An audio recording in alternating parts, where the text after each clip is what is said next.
On a vu au fil de tous ces reportages au cours de cette émission que les systèmes de santé sont en grande difficulté un peu partout dans le monde. Est-ce que c'est le cas aussi au Canada? C'est aussi un sujet? C'est un sujet, bien sûr. Le système au Canada est universel.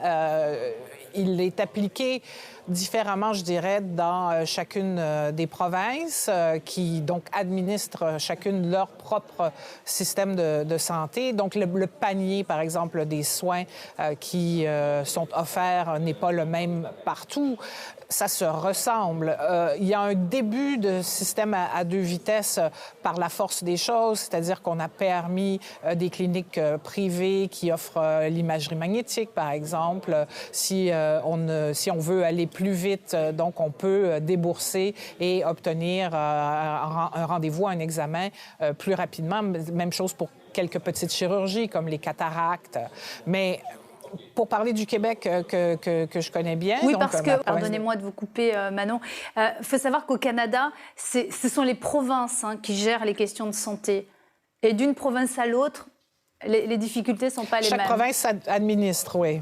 Et donc, au Québec, je dirais qu'il y a plusieurs problèmes. Il y a des problèmes d'accès aux soins. Le territoire est vaste et il n'y a pas nécessairement de médecins spécialistes disponibles dans toutes les régions, en particulier dans les régions éloignées. Mais le plus gros problème est probablement le temps d'attente aux urgences qui demeure très élevé. On parle du pire temps d'attente dans tout le continent nord-américain, au Québec. Les gens, il n'est pas rare d'attendre plus de 5 heures, voire même 10 heures pour avoir accès à un médecin dans les urgences.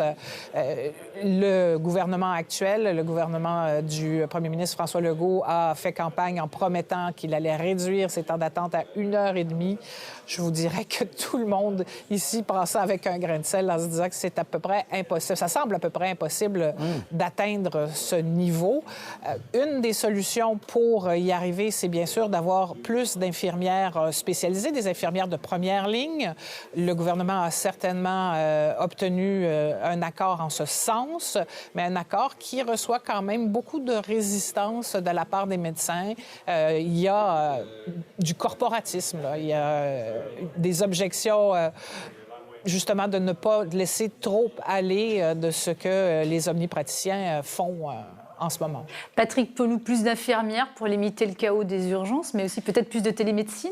J'avais eu le plaisir d'être reçu par les urgentologues, parce qu'au Québec, ils appellent les urgentologues, et nous, on les appelle les urgentistes. Et j'avais eu le plaisir d'analyser un petit peu ce qui s'était passé au début des années 90, en fait, avec les banques américaines qui avaient refusé de prêter et de gager les financements de l'assurance sociale au Québec s'ils ne faisaient pas des réformes. Et les réformes qu'ils ont demandé de faire au Québec, c'était les réformes ultralibérales qu'ils avaient dans leur pays. Et ça a tout cassé. Tout cassé. Ils ont fermé énormément de lits, ils ont fermé beaucoup d'hôpitaux. Moi, en 2000, j'étais allé à un congrès à Québec et ils m'avaient montré... l'état de la situation et tout, ils ont trop fermé. Ils ont trop fermé de lits d'hospitalisation, ils ont trop réduit le nombre de médecins, d'infirmières, etc. Il faut rouvrir les choses.